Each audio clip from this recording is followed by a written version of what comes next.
only talk and deal. I have many promises to keep, but mine's to go before I sleep.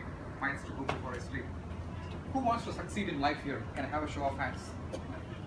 Almost everyone. Is success an art or science? Can I have an answer? Is success an art or science? Art and science. Art, science. It could be both. It can be one more. Success makes people really succeed. Success is either an art or a science. It's still a process. That's what I call a success sutra.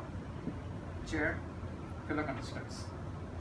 To succeed, we want to follow a process which could make a template for you to succeed as a process. As much as you see success as an external thing, it's still an inner process inside you. The very first thing is to change. Change is the only permanent thing that you see in the world. Be the change that you want to see in the world. Zillions of years, the universe is still expanding, changing. Millions of years, the world is still changing. Hour by hour, minute by minute, second by second, the day is changing. Why can't you? So the nature is change, and change is success. So to succeed, first of all, change. If you change the way that you look at things, the things that look at you change. So to succeed, first of all, change. To perfect, change often. Next, be in control. You cannot be hurt by someone without your permission. Be very clear about that. You cannot be hurt by anyone without your permission. A very famous speaker from Tamil Nadu called Suki Siva, he said, I'm not concerned about the opinions of others on me. I'm concerned about the opinions of myself on myself. So nobody else can really hurt you except yourself. If you are in control, you could actually act according to the situation. The next thing is forgive, let it go. Most of you have seen the movie Frozen and a very famous song saying let it go. It's not just a song, it's a way of life. Letting it go, let your ego is one of the most important things a successful person should have in life. When you forgive people, you remove the burden that you have inside your heart. You keep the things that have been affecting you from the past behind you. You are in the present right now. So an eye for an eye would really make the whole world blind, right? So you cannot fight an evil with evil. So let it go. Let the past experiences go out of you. Don't brood about what you have. Come to the present. That takes me to the next one. Are you living in the present? Most of us do not live at the moment. Most of us live in the past failures or past success. Most of us live in the future and the consequences that the future can bring for us.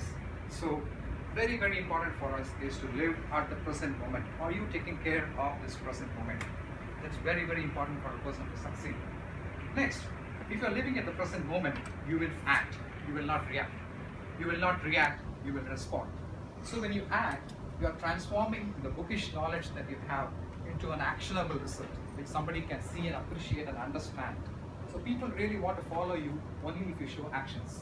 Actions definitely speak much louder than the words. So an ounce of practice is better than tons of preaching. So act. Act upon something very, very small so that you can show signs of success. Next, you have to be human. For example, does somebody know the biomolecular name of a human? The biochemical name of a human?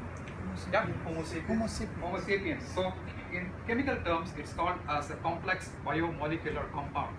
A compound, those who know chemistry, is made up of two impure atoms or molecules.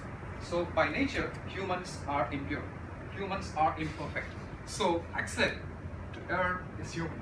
To err is just us.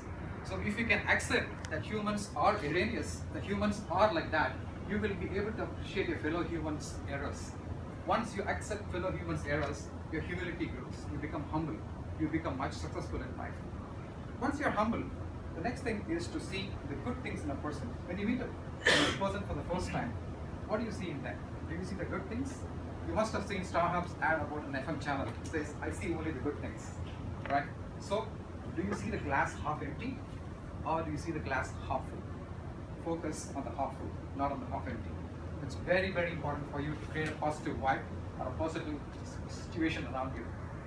And then, always try to be transparent and be yourself. You don't have to fake yourself for the sake of others. Once you don't fake yourself, your thoughts are transformed into words, and the words are transformed into actions, and the actions make you succeed. So do not try to fake yourself for the sake of others. Very, very, very important thing after that is to persist. Believe. If you persist, everything that you cannot do will really turn gold. Again, go back to the point that Amruti made about stuttering and stammering. I was also stuttering and stammering when I was in college and school, and I took exemptions from the teachers not to speak in front of the stage. And finally, I read a poem by Robert Frost, which changed my life. He said, if you don't succeed, people will ignore you. Then, for the first time, people will laugh at you.